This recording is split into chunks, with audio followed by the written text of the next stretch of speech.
glad everyone could join us for today's session on interviewing legal aid clients. We are thrilled to have two staff members from Chicago's Coalition for the Homeless to give us tools to interview low-income clients and talk about strategies for building trust so that we get the information that we need to better assist them. So we have Christy Savellano, who's the intake specialist, and Mary Frances Charlton, who's the youth health attorney, and I'll pass it on to both of you. Thank you for being here. Thank you, Brent. Hopefully I'm coming through okay for everyone. You are. Awesome. So yeah, like Brent said, I am the youth health attorney at Chicago Coalition for the Homeless, and I've been practicing law for about 7 years, and the vast majority of that time has been in the legal aid setting. So I'm thrilled to get to impart any advice I can on client interviewing to you all, and I know that we in the legal services community are so thrilled to have you all working with us this summer. And I will turn it over to my colleague Christy to introduce herself, and then we'll go right into the presentation.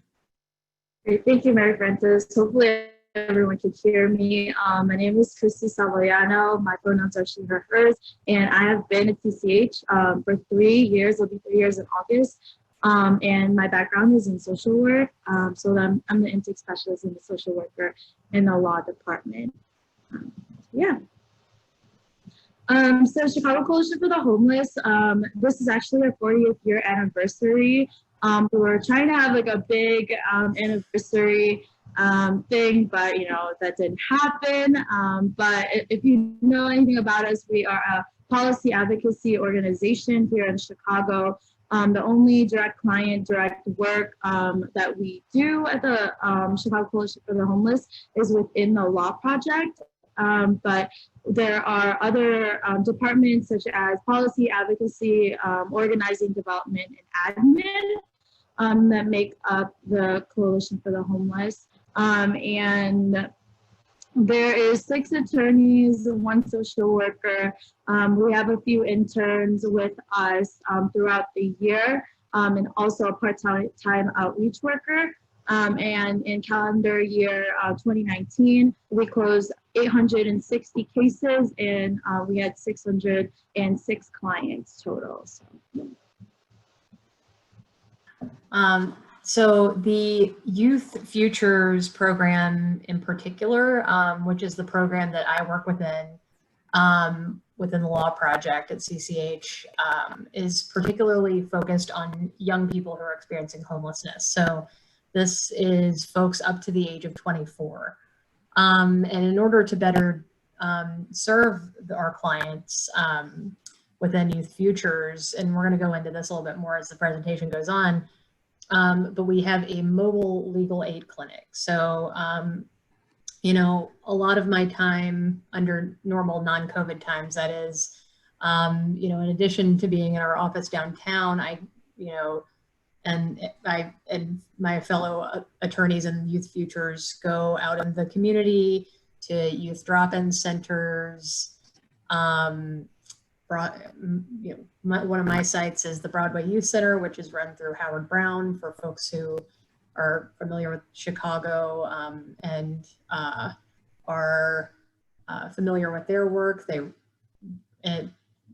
run many different programs, including the Broadway Youth Center, which is a homelessness drop-in service. That's just one of my outreach sites.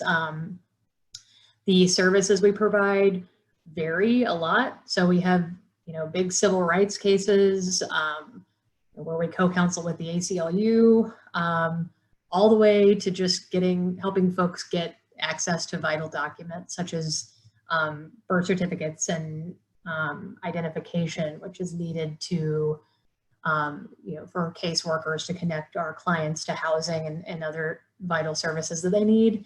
My area of specialization is in public benefits and health law.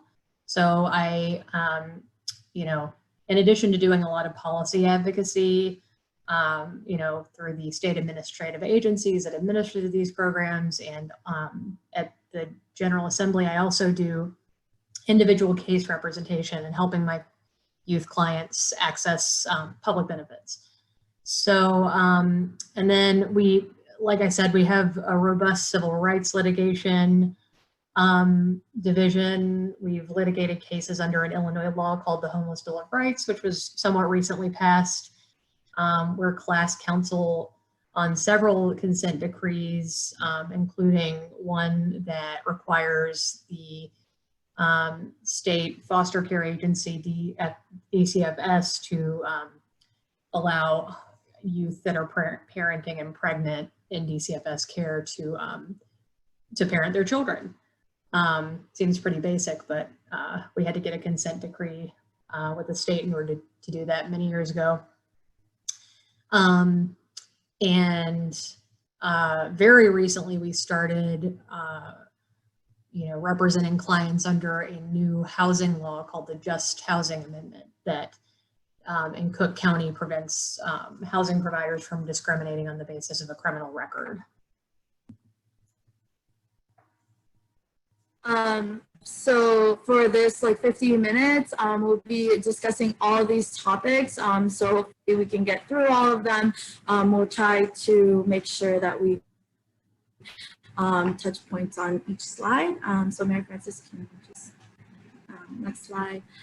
So the goal of client interviewing, obviously it's to establish rapport, also getting details that you need to make sure that you're understanding the whole picture regarding what issues or challenges that your client specifically needs, and then also just creating next steps with them. So this is our three things that we usually try to do when we do client interviewing.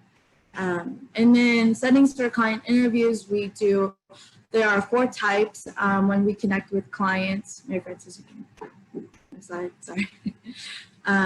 So there's 3 common interview methods that we use that usually connects to how we do client interviewing at CCH, whether it be a in-person, in office, on the streets, or in a community setting, and we'll touch base on those in the next slides. So yeah. So the first one, I am the intake specialist. So what that means is I get all of the 1-800 calls, or when clients call CCH, I'm usually the first person that they connect with on the phone. So with that, it's really important to understand, establish your role. So I usually hi, my name is Christy Savellano from Chicago Coalition for the Homeless. If you need anything regarding just civil legal aid, or if you have any legal needs, if you have a couple minutes, then I try to ask them first, if they have a couple minutes to talk, because some of our clients, they are, on buses or outside, so sometimes it's really difficult for them to hear. So that's really important to note. And then also just having all these things, just understanding that sometimes that clients, they might just start talking and just a lot of overload and information. That's okay, for you, it's really good to understand just being calm, and also just trying to direct that conversation by facilitating and asking pre-questions. I usually, when I do my introduction, I say that for me, I'm going to be asking a couple of questions to kind of guide our time together, and to just see if that would be better in regards to understanding the bigger picture of what we can help assist you with. So that's with phone interviews. So when we have clients come into the office, one thing that I immediately acknowledge is how difficult it is for many people who are experiencing homelessness and people who are just experiencing poverty in general. The difficulty that it is to get into our office, particularly, being down in the loop, there are real barriers there. Public transportation costs a lot of money for our clients, and also it isn't always very accessible. So you know, for example, for people living with disabilities. So, you know, I like to take that into account when I am determining whether an office visit is appropriate or whether it makes sense for me to try to go meet my client in the community. You know, a lot of this you just have to kind of gauge with your own, the setting of your practice and the type of office that you're working in. Under ordinary times, these are real considerations. You know, we have a lot of clients, so I can't realistically go out and, you know, do visits to all of my clients. Where they are, often I have to have them come into the office, except at the mobile legal clinics, which is great because we're going to them. But when they do come into the office, you know, I acknowledge how difficult it is to get there. Thank them for coming in. We at CCH, we're able to assist our clients with transportation. So we keep bus passes at the front desk, which I think helps with that process. And I just make sure that folks are familiar with exactly how to get to our office, what bus stop it's near, you know, what CTA L stop it's near. In our case, it's the Red Line State and Lake is probably the best one. You know, make sure that my client has my cell phone number or my office number so that they can, you know, if they're getting off the L platform and they just get turned around, they can call me and I can help direct them to our office. We also, you know, this is going to be a bigger issue with offices that are located, you know, in the Chicago setting that are located downtown in the Loop. Often you're one of many different agencies or offices in a building. So it's important that you educate your front desk staff on the unique issues that your clients face, and, you know, educate them on approaching our clients in a helpful and non-judgmental way. And that you really, from the minute they step into the building, they feel like they are being served, because that's what we're here for. And, you know, I really try to gauge before my clients come in how much room we'll need.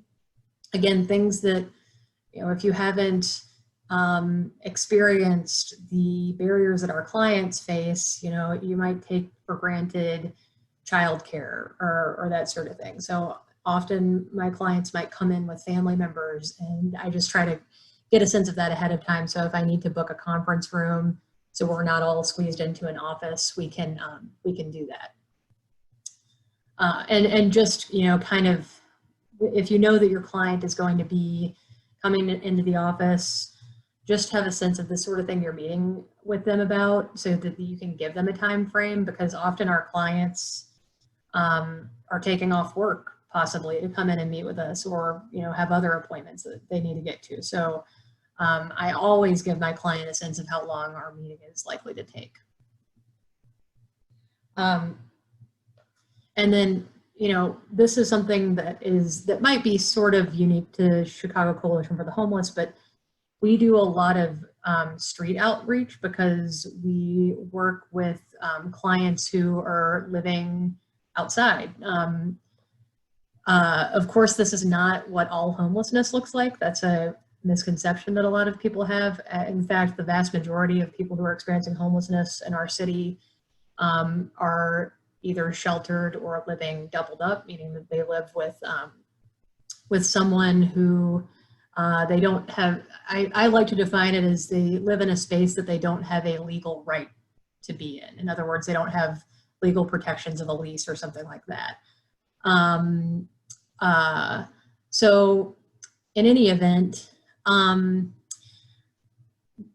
but certainly, unfortunately, many people do have to live on the street in our city. So we do street outreach. We have an attorney within the law project whose main focus is working with the unsheltered homeless population.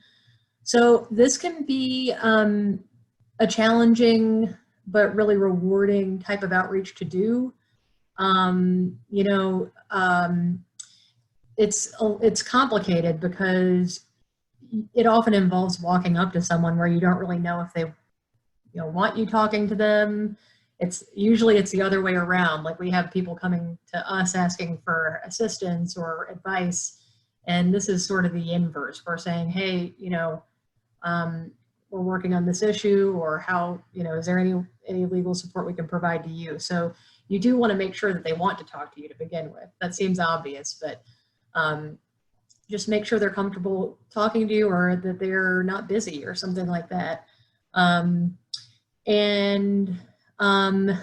Another complicated issue, and toward the end of the presentation, we're going to get into attorney-client privilege a little bit, but this absolutely obviously applies to people who are living on the street too. So when you are speaking to someone who's on the street about legal issues, you have to ensure confidentiality. So on the street outreach I've done, I try to kind of tuck away toward a corner or something like that, so people walking by can't hear what we're saying. Often people live in what are sometimes called encampments, sometimes called tent cities under viaducts, or that's sort of Chicago speak for like just a bridge is a viaduct. And so there's a lot of other people around, so you want to make sure that you're ensuring confidentiality. And if you can't do that, if you can't meet confidentially, or if you need to like be at a computer or something like that, I create a really clear plan for meeting at a later date at my office, or maybe an outreach site closer to them that they are welcome to be at as a client, in order to have a more private conversation, or like have the technology that we need to have a productive meeting.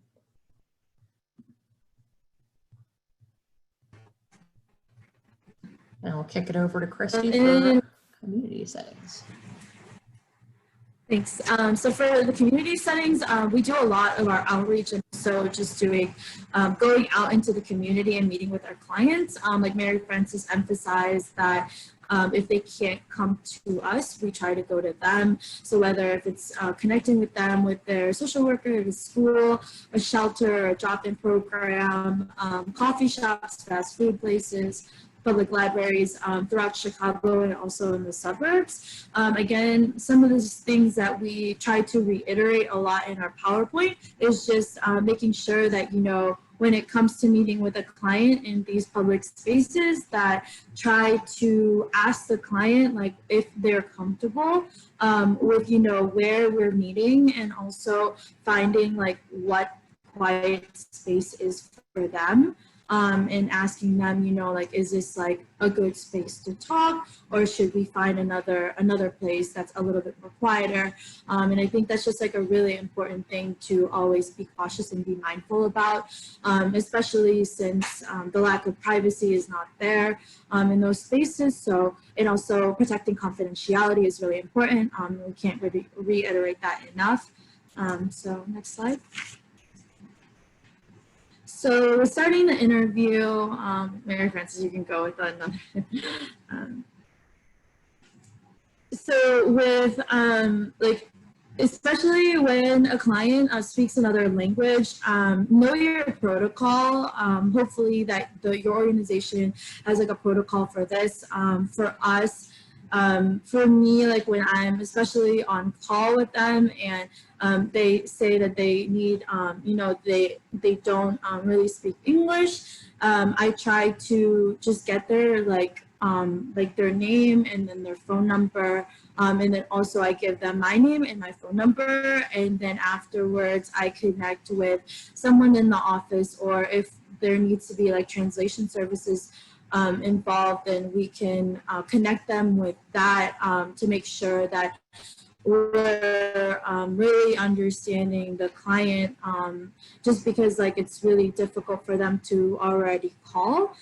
So also just like that's another burden is like, trying to connect with them when they feel more comfortable speaking in their own language. And then also too, sometimes I get phone calls where a child is translating for their parent. And with that, they're just like emphasizing on also like thinking about confidentiality.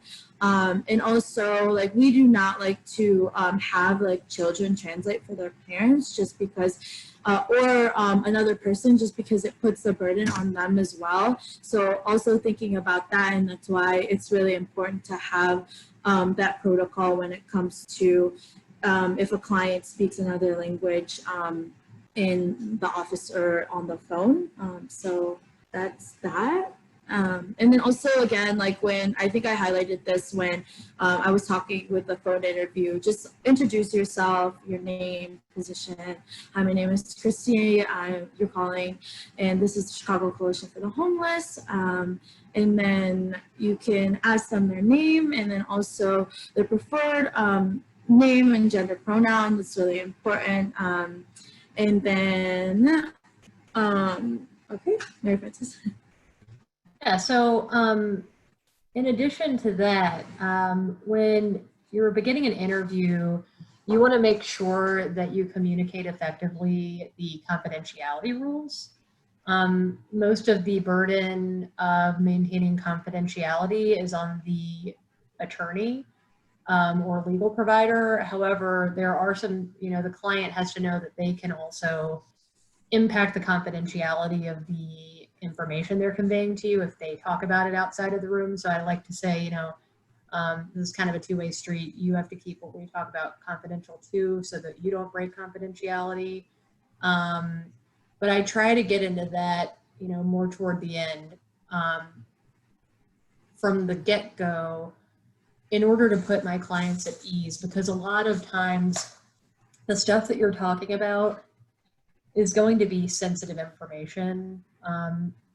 If it weren't, if these, that ranges from trauma, and things that the client might have a difficult time talking about, to like sometimes, clients talk about things that might have, criminal implications and that sort of thing. So in order to just start that conversation, I like to say, hey, I'm an attorney, you're coming to me for legal advice, and what that means is everything that you tell me stays in this room, and I have to follow confidentiality rules for my professional duties. So,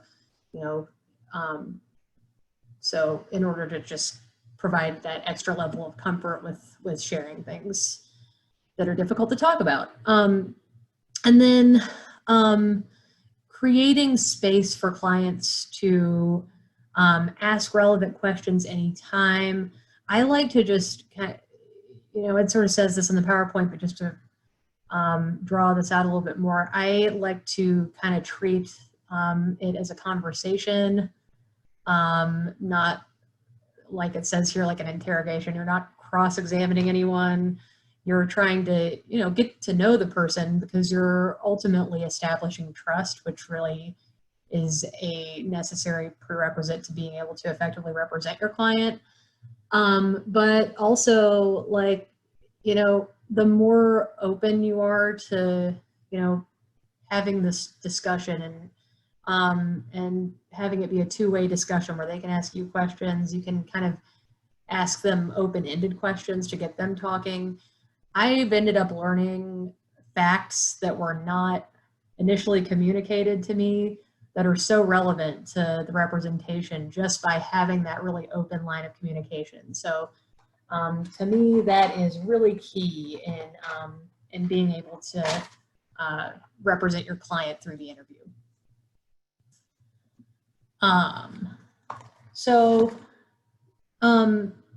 Another thing to flag, from the get-go, you want to make sure that you are getting basic information that you need. However, none of this should be a robotic kind of process, like use your common sense when you're talking to someone. Like some things, like, you don't want to say, oh, hi, Mr. Smith, my name is Mary Frances Charlton. Can I have your social security number and date of birth? Like, that would be really odd, So just start like you talk to any other human being, hi, I'm Mary Frances, what's your name?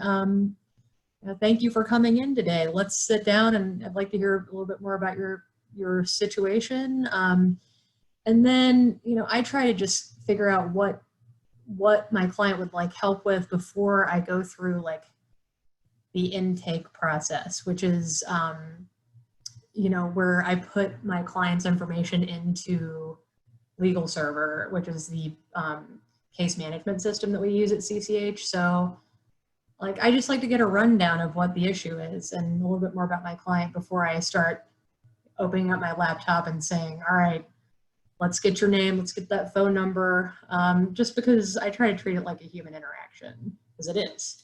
And then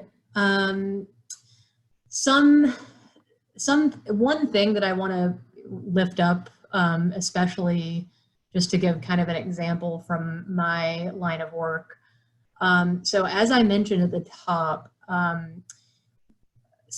my outreach sites, maybe I didn't mention this, but one of my outreach sites is the Broadway Youth Center. Another is the Crib, which is run through the Night Ministry. These programs have traditionally had, and all probably most youth programs have a really disproportionate representation of clients who are trans or non-gender conforming.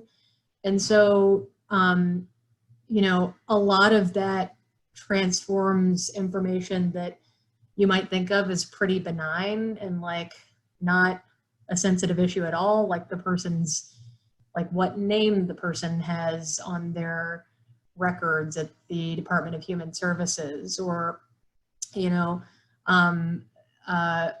that sort of thing. But it might be complicated. Like I've had situations where my client has one legal name that is not a name that they identify with, and you really want to be thoughtful about those conversations as you're like explaining why you need to know that information, and like and acknowledge that the trauma that can be associated with that, and like that you respect how that person identifies.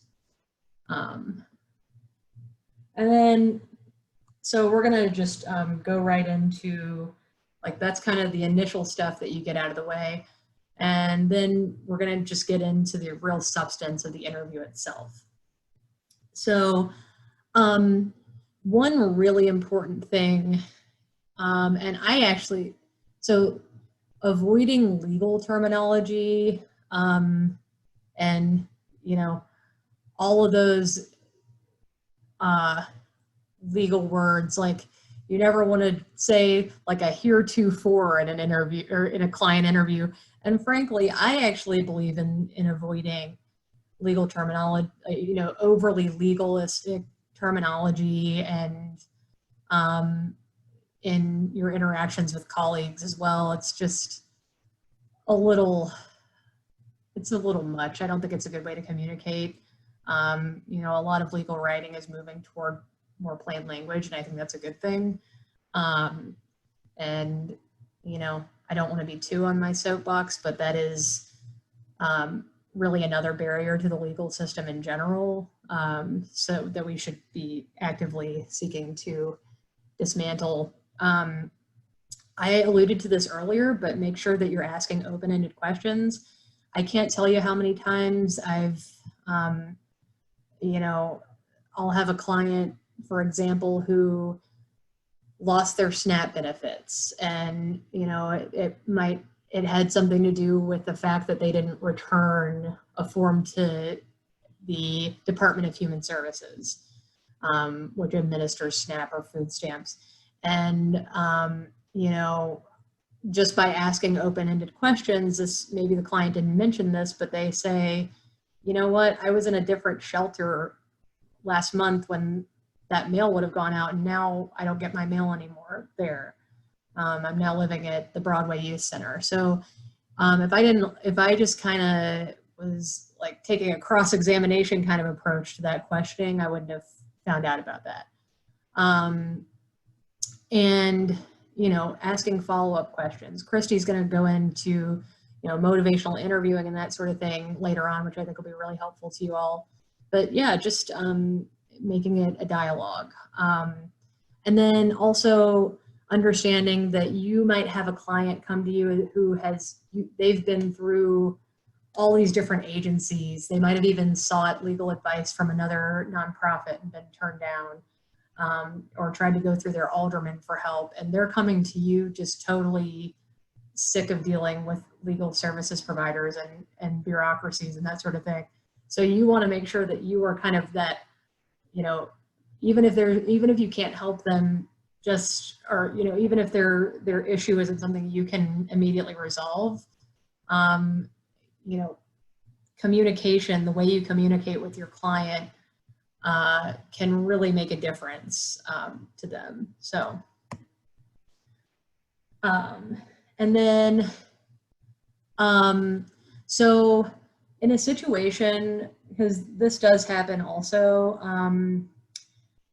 if a client is giving you a ton of information that is not really relevant to their case, Christy and I were working with a client once where we were trying to resolve like a Social Security issue or like a Medicare issue or something like that. And she was really fixated on having us help her set up a Facebook account, going into all the reasons why she needed a Facebook account. And, you really have to balance that, the desire to like help someone and be there for them and like support them in all things they need with like, okay, my role as a legal services provider, let's focus this. And, so I do like to kind of a way to redirect that is, I like we say here in this example, I understand that that's important to you, but, because we have limited time and I'm helping you with this specific issue, let's stick to that topic and we can talk later about getting you connected with resources to manage this other issue. And then, yeah, if it looks like to prevent misunderstanding, I like to hold space for clients to ask questions. So not just like blah, blah, blah, blah, droning on about whatever the legal issue is we're talking about and not taking a pause. I like to pause every now and then and just leave space for questions.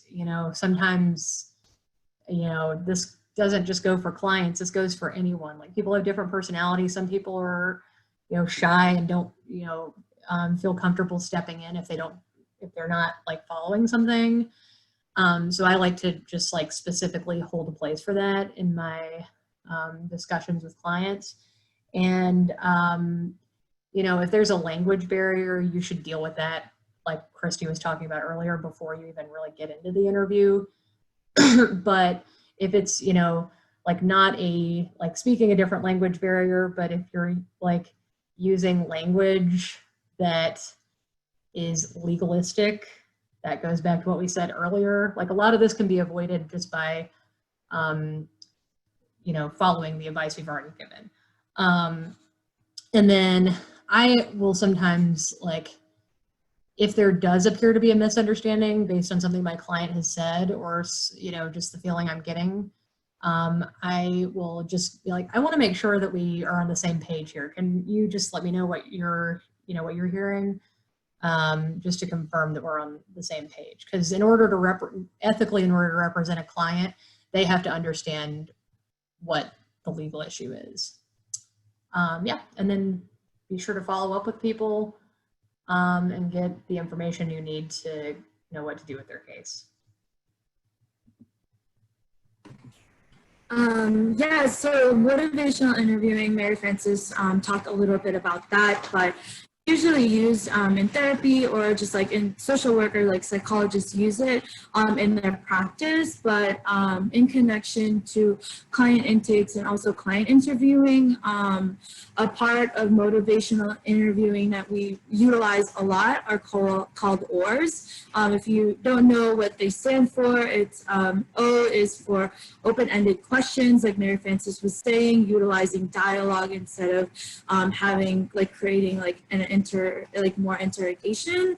And then A is for affirmations. So making sure that when a client has said something to you that was really hard for them to share, that you're validating and affirming them, and also acknowledging that it was difficult for them to share that. And also with R is reflective listening, which I'll talk a little bit about in connection to active listening in the next slide. But reflective listening is just rephrasing and also repeating what is already said. And then summary statements is the S, and it's just making sure that, again, Mary Frances emphasized on this, just you're on the same page with your client at the end of the day.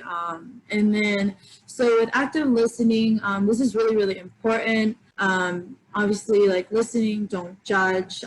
This is really important because it just helps you build trust. It demonstrates concern, and also you can use paraphrasing, but also too, it's really important when it comes to nonverbals, your behavior, making sure that you're nodding, your eye contact, and you're leaning in towards the client, and making sure those are really important when it comes to that. But also too, for me, sometimes it helps when you're looking in a mirror, or also practicing this.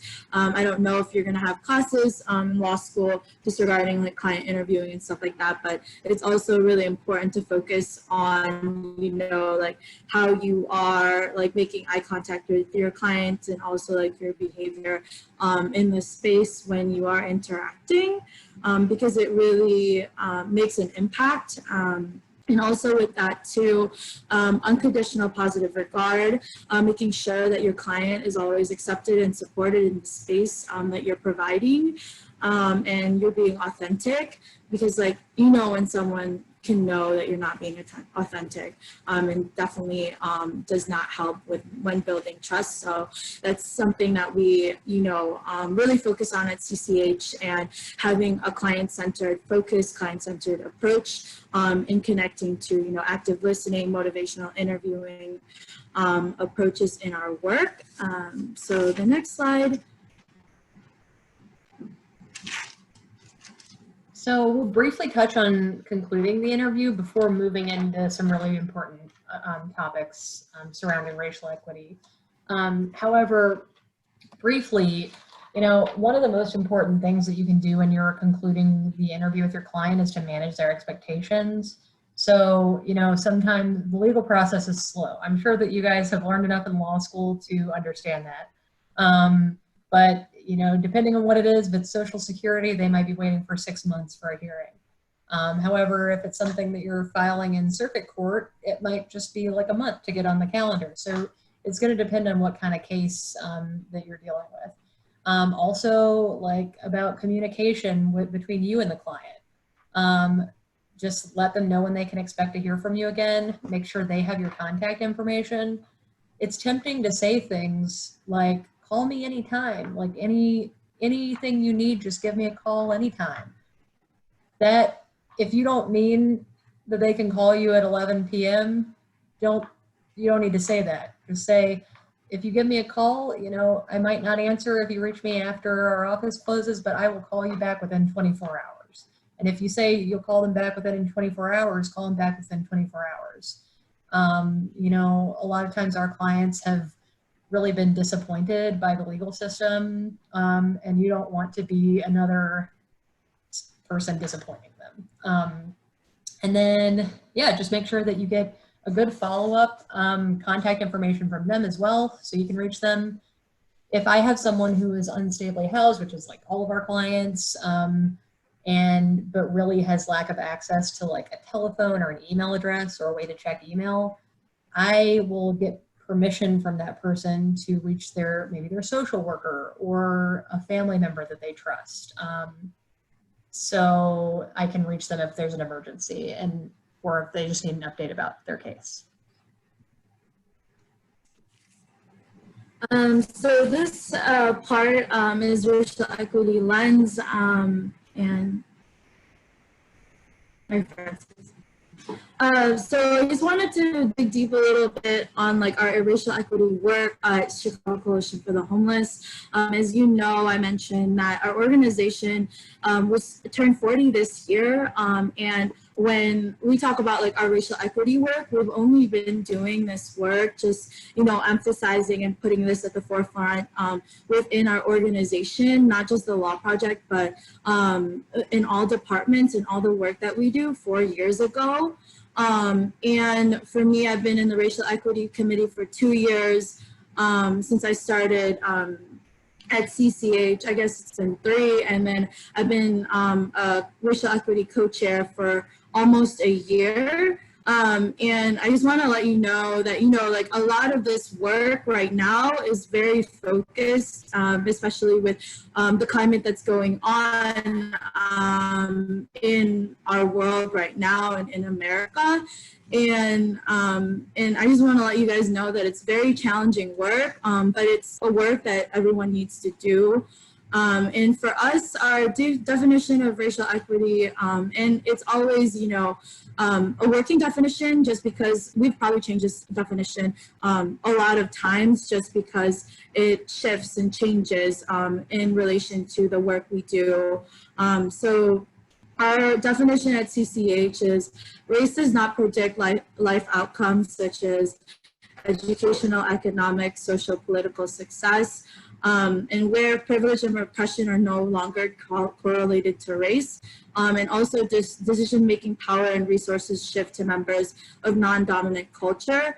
And also too, in connection to that, in this work and in what we've been finding is, you know, one, acknowledging history and where, you know, your organization has been in the past, and also how they approach this work. And 2, shifting in power, what that looks like and what that means in different spaces, even in spaces when you are working with your clients. And also 3, just accountable to outcomes. And some things that we've been doing at CCH regarding racial equity work organization-wide is having accountability and, you know, having leadership that focuses on racial equity. And we have a racial equity committee that does specifically do this work.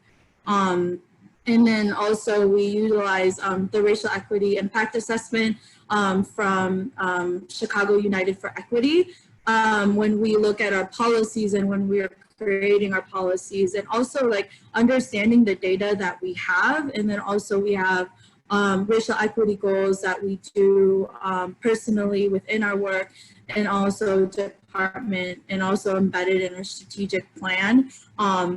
So, I mean, we have a long way to go as an organization, but these are the things that we've concretely committed to doing and continue to do.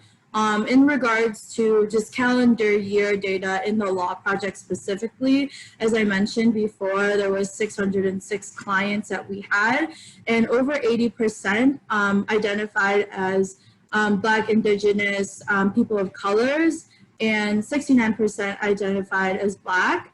So in regards to racial equity and also race, you can see that there is disproportionate regarding like people experiencing homelessness in our clients and what they're identified as when it comes to race.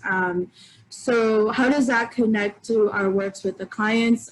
Thinking about, you know, client data, and also it's important to, you know, when it comes to learning and unlearning and shifting power and resources to support our clients. I think this is really important when doing this work. And in connection to that, it starts with us in our practice, and then working on ourselves, especially in the roles that we have in legal aid. And then Mary Frances can emphasize a little bit about that.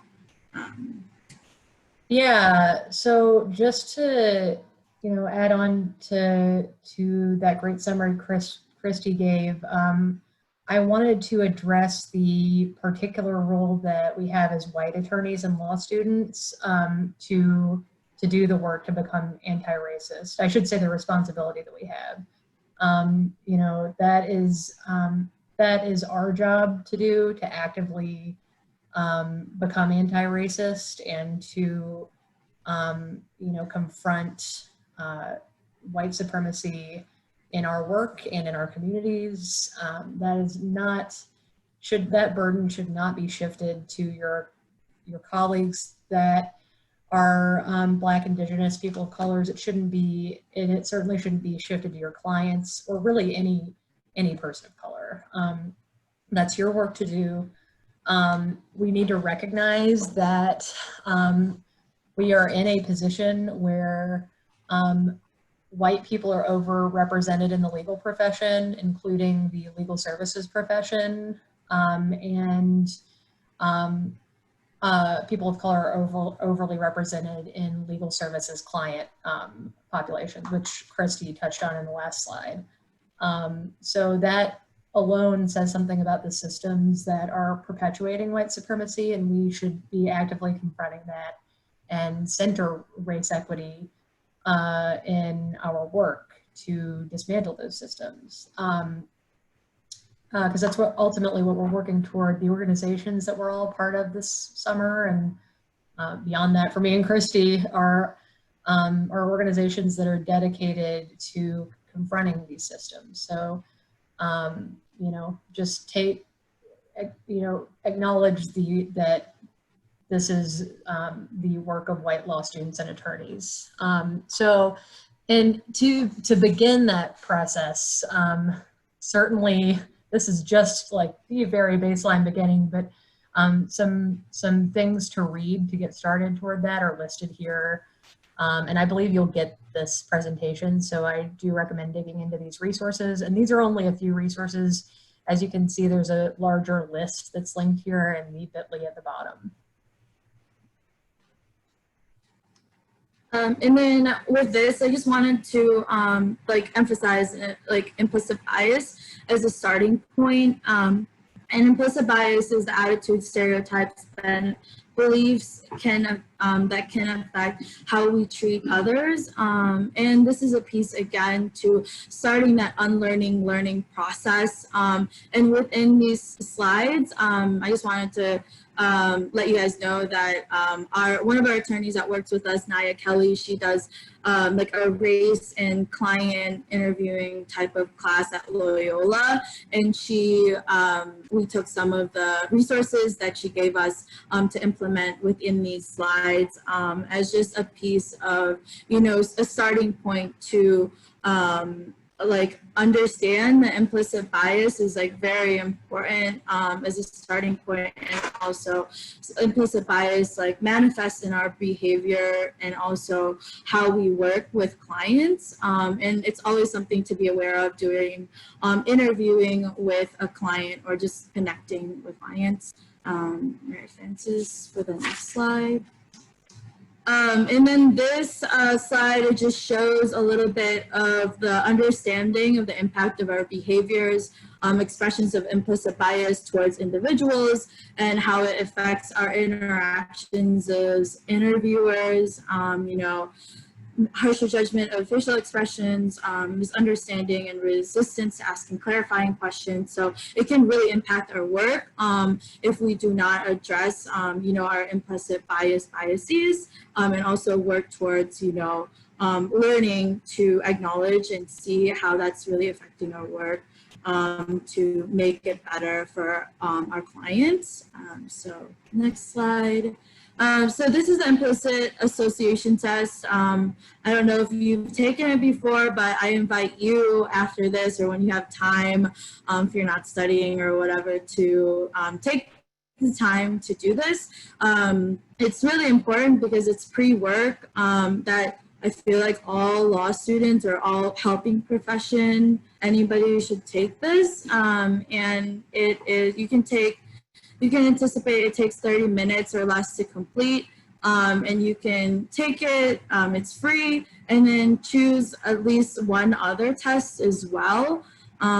So yeah. And then with that, there's also reflection questions where Naya shared with us that she uses in her class. And some of the questions is, how did you feel when you saw the results of your test? What connections can you make to your background and experience that help you understand origins of your biases? What is one strategy you can use to help mitigate negative outcomes that flow from your biases? Because in relation to this work, especially racial equity work, it's, you know, learning and educating yourself, but also having conversations and also reflecting of what you're learning to take action and to, you know, change and shift how you center your practice or the spaces that you're in within a racial equity lens. So it's not just, you know, reading or taking this test, but it's more than that. So just put the next slide. And then again, racial equity work, for me, it's been really eye-opening since I really started to dig deep in this, especially in my practice as a social worker and the law project and the work that I've been doing. Is just committing to racial equity, and again, implicit bias and reading and getting these resources, it's just a starting point. But when it comes to how it affects your practice, it really comes at all levels of practice, not just working with our clients. And also it really shifts like your thought and like your consciousness and also like your critical thinking. In addition to that, this work is really truly like lifelong and continuous in all aspects, and it's really needed. And then trauma-informed care as action steps. Again, this connects to the shift power and resources to connecting with our clients. And when interviewing with clients that have trauma, it's really important also emphasizing that this is, again, very basic. There's so much training out there in regards to trauma-informed care, but we really emphasize this when we work with our clients. That when, you know, when you're working with vulnerable populations, especially if they're experiencing homelessness, and again, when it comes to race, Black, Indigenous, people of colors are disproportionate when it comes to them experiencing homelessness. And in connection to that, they can experience various types of traumas, such as systemic and historical racism, and also just having the instability of not having a home can really cause people to have cause trauma and traumatic experiences that go along with that. And then the next slide. And then tips of handling trauma. For us in the space when we are connecting with clients, it's really important that you know that you're holding space for them to share, especially when they are sharing these difficult stories of their trauma, but also, it doesn't need to be like a place of, where can I find the positive in this? Like, it's okay if it's like, sad or it's really difficult, especially like with your client. But also it's really important to just like feel that and be there with them, for them, and also just thinking about like the client through like a strengths-based perspective, and understanding that they are resilient, and especially, even coming to you with this is already like so huge when it comes to building rapport and taking the next step to assisting them with what's been going on. So just holding space is just really important to think about that when it comes to assisting clients with trauma. Francis? Sorry, I was muted. Sometimes when there is trauma, clients can respond with anger or being upset. This is something that, you need to learn to understand and to not take personally.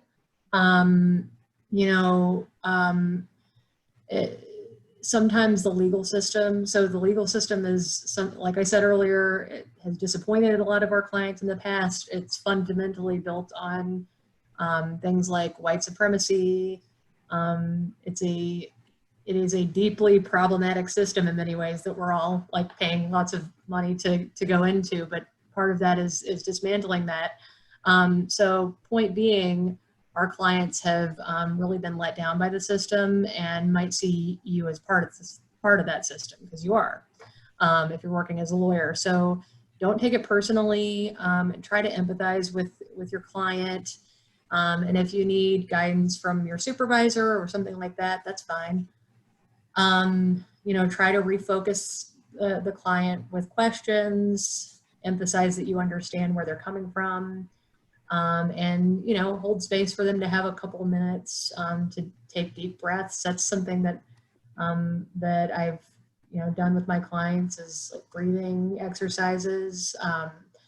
And that often, you know, sometimes just a matter of breathing or having, you know, I try to make sure my clients have like a glass of water or something, just, you know, making them comfortable.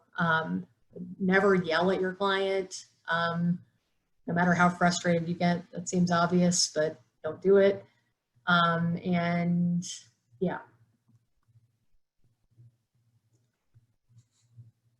And lastly, self-care and finding value in the work, bearing witness. So the concept that there is an inherent value in bearing witness to injustice and trying to help, even if you can't solve a problem. It's important to remember just like listening is valuable, and also just having that space, again, like holding space for your client is so huge, because a lot of times it's really hard for them to, you know, even get in touch with someone on the phone or try to assist them with what, with their issues. So just know that, you know, like it's really important that it might be something small, just like listening and holding that space, but it's really huge when it comes to, you know, connecting with your clients. And then self-care, you know, this is just like very overused, but it's really, feel like a lot of self-care that I've seen in the media is like, you know,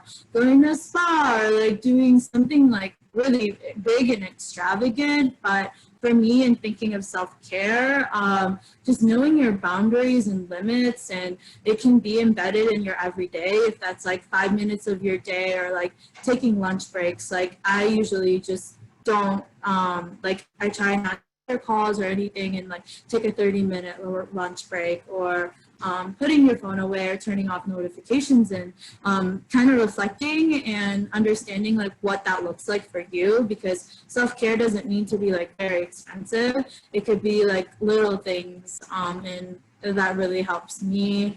And again, like self-care can look very different for everybody. So just, you know, take the time to think about what that looks like for you. And I think that's really important to make sure that we're fueled up, fired up, because there's always work to do. So that is my spiel on self-care.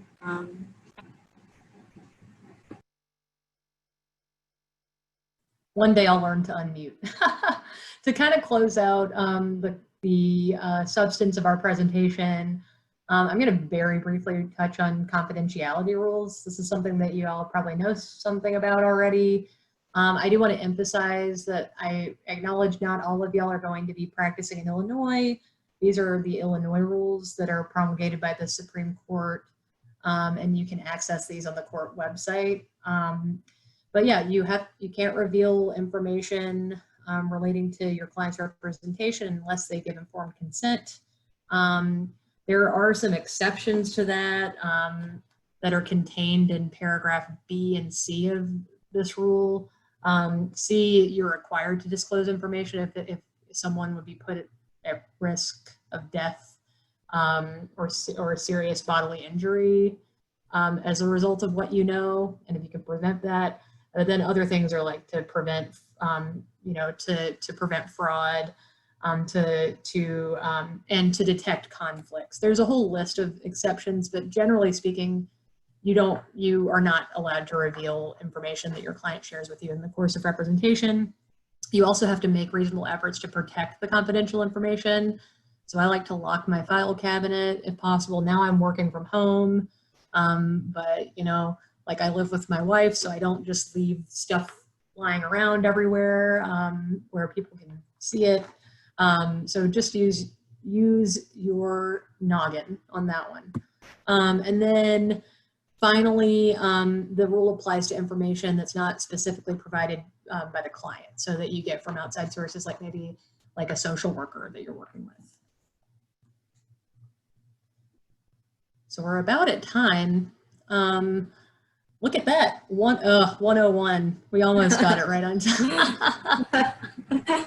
Yeah, you can see all of our social media. I'm kind of an old fogey, but I do follow us on all the media.